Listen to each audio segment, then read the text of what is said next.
everyone, this is Sarah Goff, travel agent. Just wanted to do a quick sit-down chat about a recent stay at Coronado Springs and Gran Destino Tower in November of 2020. So during the holiday season, I took a 4-night trip with one of my girlfriends and then met up with my family over at Universal for an additional 5 nights. So we'll talk about that portion of the trip in a separate video, but wanted to tell you a little bit about our stay at Coronado Springs and Gran Destino Tower.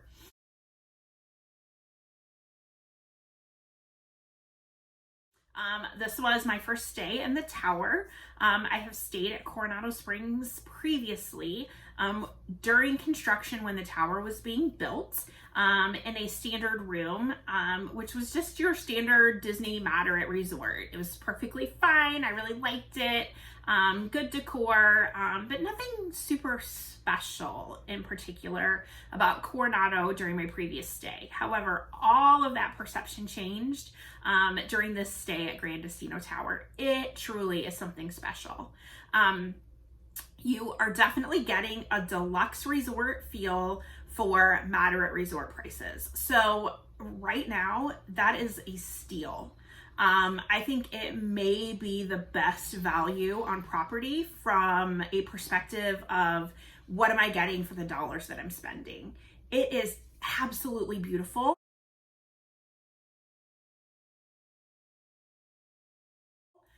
And one of the really great things about Coronado, I think that gets overlooked, is its location.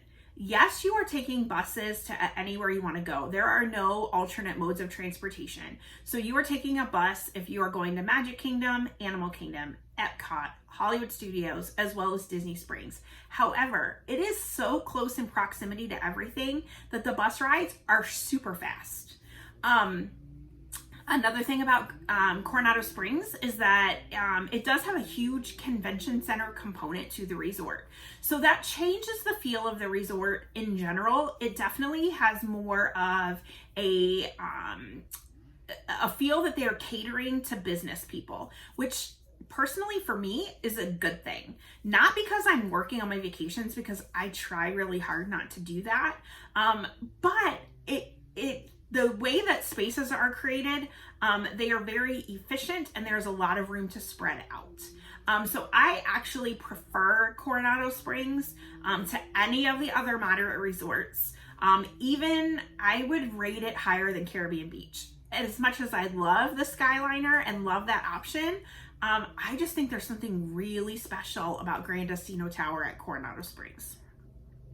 I will pick that every time over any of the other moderate resorts at Walt Disney World at this time. And that's a bold statement because I love them all, but this one is a new favorite for me. Again, it was just 2 adults, so it was me and one of my friends. And so we booked a tower standard view. However, once we checked into our room, and our room was ready super early, we had a very early flight and our room was ready when we got there about 8:30, 9 o'clock in the morning, which was fantastic because we could just dump all of our stuff and go. We didn't have to leave things with bell services and get those back and, just extra time. So it was nice. We just dropped our stuff off, and then we were on our way. When we checked into our room, we realized that we had been upgraded to a water view, and it was a fantastic view out over the lake that sits within Coronado Springs. Just an absolutely gorgeous view. We could see the pool area. We could see 3 Rivers Bar and Grill that's out in the middle of the lake. Just a fantastic view. You could even see a little bit of the theme parks kind of off in the distance. Again, fantastic resort from the moment you walk into the lobby. It has a grand entrance in that tower. The outside is beautiful.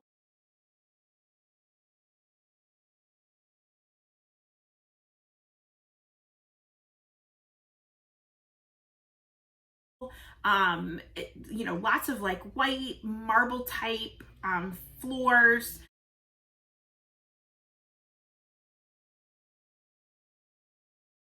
Great check-in area. And then they did a fantastic job when they built this resort, built this tower to incorporate it well into the rest of the resort. That was already in existence. So there is a covered walkway. It's completely enclosed. That's going to take you over to the dining options that were kind of already in place at the Coronado Springs portion that was already there. So it flows well. It does not feel like two separate resorts. However, when you're working with your travel agent, you need to tell them that you want to stay either in the regular part of Coronado Springs or in Gran Destino Tower at Coronado Springs, because you get to pick. You can book that specifically the way that you want it. It's not a roll of the dice. If I book at Coronado, I might be here or I might be there. You can pick which portion you want. Regular Coronado Springs, which is a little bit cheaper from a price point perspective, or Tower, which is not that much more. And I think it's definitely worth the extra money for the upgraded feel and the brand new rooms and the technology that comes with it. Tons of USB ports, a smart TV. When we walked into our room, it's, had our names on it. Welcome this party. It was my friend's birthday coming up. It even said happy birthday to her on the screen. It just small touches of technology upgrades that are being built into these new resorts make a difference. One thing I do want to point out, and this is pointed out in the room tour as well, the bathroom setup is just a little bit wonky in the tower rooms. And I don't think it's bad, especially if you're there as a couple. This is probably not a big deal at all, but it was something that we had to adjust for in our morning routines when you're there with a friend. So when most Disney resorts, the shower and the toilet are in one room, and then the other portion of it closes off, and the other portion of the bathroom is vanity sinks, all those. So one person can be showering, the other person can be getting ready, and things can move really fast. They did things a little bit different in the tower. The toilet is by itself, and then the shower and the vanity are together. So that made it, we just had to plan a little bit extra about who was going to be, who's taking a shower, where are you getting ready, all that good stuff. There was plenty of room to do hair, makeup, all those things out in the regular, room portion where the beds were. But if you're somebody who needs to be, in front of specific lighting and a mirror, just be aware of that. Like I said, it wasn't a huge deal. It was just a setup to me that was a little bit different that we needed to account for. Dining. So there's tons of dining right now at Coronado, with more opening once we kind of get through the pandemic phase. So you have a couple of different you have a table service location, which is definitely upscale. And does require an advanced dining reservation. You have a bar and grill type situation out in the middle of the lake. You have a sports bar that you have access to within the actual resort itself. There's a huge coffee bar. I'm not a coffee drinker, but it looked fantastic. They had tons of options, as well as a pastry case, so you could, especially, again, thinking about that convention type feel, this makes sense, right? There's a Starbucksy type situation right within the resort. So if you are going to be in meetings all day, you can just grab a coffee and then head over to your meetings at the convention center. So things like this make sense, especially for that demographic, but people who don't fit that demographic, definitely are able to take advantage of these extra amenities. There's some pool bars, grills. There's a huge main pool area, as well as some quiet pools interspersed within the resorts. And then if you are staying in the tower, you have maybe a 3 to 4 minute walk over to the main pool area. So don't let that be a concern that the tower itself does not have a designated pool. You are really close to the main pool area, and it is not an issue at all. As far as transportation goes, this is a big resort. So it does have multiple internal bus stops. So this gets a little bit confusing for people if it's something you've never navigated before, but trust me when I tell you, not a big deal. So when the buses pull in, so let's use Magic Kingdom, for example. When a Magic Kingdom bus pulls into Coronado Springs, it's going to make 4 different stops. The stops are numbered, so you're gonna know when you come out of your building and you're gonna walk to the closest bus stop to wherever it is that you're staying within the resort. You're gonna know where to get back off when you come back home for the night. So Magic Kingdom bus pulls in. First place it goes is stop number 1, then back of the resort 2, other back quarter of the resort 3, and then the tower is 4. So that is a thing to keep in mind, is that the tower is the last stop. Only one time did we encounter an issue where a bus was full and we had to wait for a second one to come along to pick us up because it had already stopped at the previous 3 bus stops. And when you're coming back at night, again, if you're in the tower, you're going to be the last stop. I will tell you that entire loop, if you're not dealing with people on scooters that need unloaded, loaded, all of those things, that entire loop is maybe an extra 5 minutes onto your time. It goes very, very fast and it's super efficient. So don't let that be a deterrent. Actually use it in your, I think it's something that is in your favor that Disney thought ahead of this and created multiple bus stops instead of saying, okay, people in the back of the resort, we're only going to make 1 bus stop and you have to walk all the way to the front of the resort, which is the case at the value resorts, right? There's only 1 bus stop. So it doesn't matter where you're located in the resort, you're walking. This creates an internal bus loop situation, and there are several resorts, larger resorts that Disney has done this, and it works out fine. It is not a big deal, but just something that's a little bit different to navigate if you've never done it before, and hopefully that gives you a little bit of an explanation of what to expect. Again, we had no problems with transportation whatsoever. We were exclusively on buses. It was totally fine. Not a big deal at all. There are lots of activities going on, even for kids. So this resort gets kind of a bad rap for being not kid friendly because it is a convention style hotel. I will tell you, as a travel party of 2 adults, I liked that there weren't a ton of kids running around. However, at the same time, I wouldn't hesitate to bring my kids here.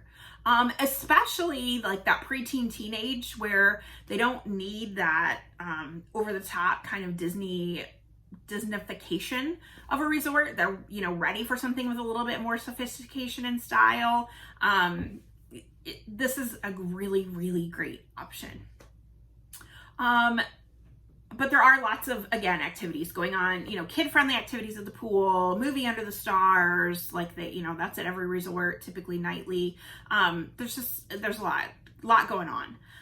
Very cool resort. Loved it. Will be staying here again. Can't wait to stay with my family. It has some really unique room types in the tower with some suites, 1-bedroom suites. You can do some different things. It's not just standard 2 queen rooms. So really looking forward to that. Another thing that was really interesting to me that happened after the fact, and I think this speaks to the integrity of housekeeping and guest relations, guest services, cast members at Disney. So I had mentioned previously, after I checked out at Coronado, my friend flew home. I took an Uber over to Universal Orlando and met up with my husband and my son, and we had an extended stay there. I got a phone call and it was an Orlando phone number, and I'm in Orlando, so I answered it. And it was someone who said, hi, is this Mrs. Goff? Yes. Did you just check out of Gran Destino Tower yesterday? Yes. Did you leave anything in the safe? In my entire life, I have never used a safe in a resort room. I will forget the number and it will be a disaster. I'll screw that up somehow. So I've never used a safe in a hotel room. And I knew my friend didn't either. It was nothing that we had used. And I even, I knew where the safe was. It was inside the closet. I think I even talked about it in my room tour. But I knew that we hadn't opened it or used it at all. And something was left in that safe. It was likely there from the previous person. It was not from us. But the fact that they were calling and saying, hey, something was left behind. Is it yours? Do we'll get it to you. Just tell us what it is. If it was wallet, jewelry, whatever.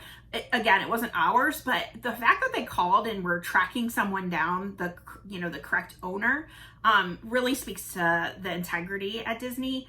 that doesn't happen everywhere. I know people who have had horror stories of, they left their laptop plugged in and they checked out, and 2 hours later they realized it, they called and it was nowhere to be found. So I just wanted to share that story because it does, I think, really speak to what makes Disney special.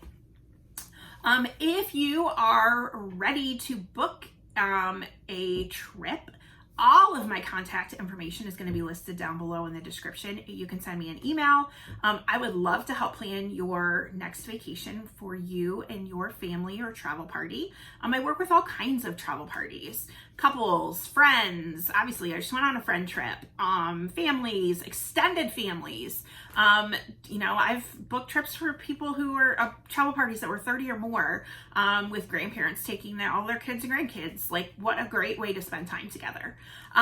So don't hesitate to reach out. My services are always free to my clients. That's one thing that people don't understand about travel suppliers like Disney, Universal, cruise lines.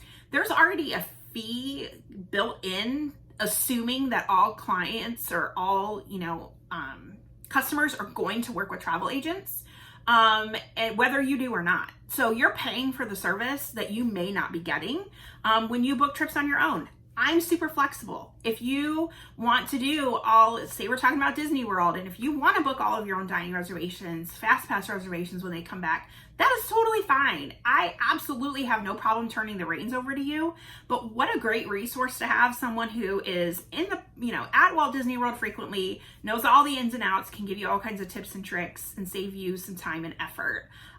So reach out. I would love to work with you. Again, all of my information is going to be below. Feel free to send me an email, and I would love to work with you. Thanks so much for watching. Until next time. We are in room 9138, which is in the 11th floor. And we have a standard view, again, at Gran Destino Tower. So when you walk into the room, you can see we have an adjoining room. We did not request it. However, I don't think it'll be problematic. But if you do have larger parties, you can request adjoining rooms. Over to the right is the bathroom. You can see it has sliding barn doors, which is nice. They're super thick, so I think it'll be good for soundproof. If you are have varying times that you get up and get around in the morning. And then it is a split bathroom. So over to the right, you'll see there's a small toilet area that has a barn or a sliding door again. And then you have large vanity with double sinks, lots of storage underneath, big mirror, a lighted mirror for makeup. And then over to the left is a fantastic glass door shower. It has a overhead rain head shower as well as a handheld, and a couple shelf for storage. This resort is a moderate level resort. However, it does have a more deluxe feel, but it does have the refillable amenities. So you're not gonna have those individual refills as you would at some of the deluxe resorts that are still in play at those resorts. Coming back out of the bathroom, a huge closet for storage. So you can see safe, and then extra pillows, blankets, all that good stuff. Lots of hangers. So we'll get unpacked here shortly and take advantage of that. And then 2 queen beds. So you have, with a decorative headboard, there is a full-length mirror over here, which is nice as well. So 2 queen beds. In the middle, you have a 3-drawer kind of additional storage, as well as a lamp, telephone, and then there are some USB plugs right in the lamp, as well as some standard plugs. Another nice feature are these small lights that are on the side of the bed. So blind you there for reading, things like that. So it does get a little bit tricky sometimes with hotel rooms. That way you can have a reading light if other people in the room are trying to get some sleep. Coming around, there's a little seating area with a another tall lamp with a small table attached. One thing to keep in mind about this resort is it is geared toward, they are able to house conventions here. So it does have a little bit more of a business feel, but there are still some unique Disney touches around the room. Huge TV. And then you've got all your health and safety reminders that are on there. And then some more additional storage. So you have 3 more huge drawers, a huge desk area, and then over here is your mini fridge. Keurig coffee maker. One thing right now during kind of the post-COVID era is that they are not doing housekeeping daily services. So if you want, if you need anything, you can certainly call down, but just anticipate that you're not going to get daily housekeeping right now in the interim. But I assume that will change hopefully soon. We booked a standard view room, but clearly we have a fantastic water view that you can look out over and see the rest of the resort. This resort's unique in that it does kind of have 2 different parts. So you have kind of the more standard spread out hotel, and then we're in the tower, and again we're on the 11th floor, and there were still several floors above us. If I look over that way, it looks like I can see the Contemporary off in the distance.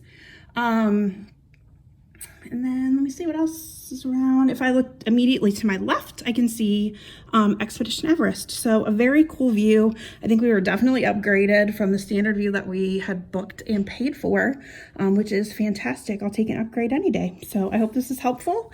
And if you are ready to book a stay at this resort, feel free to reach out. My email address is Sarah, S-A-R-A-H, @touringplans.com. Thanks.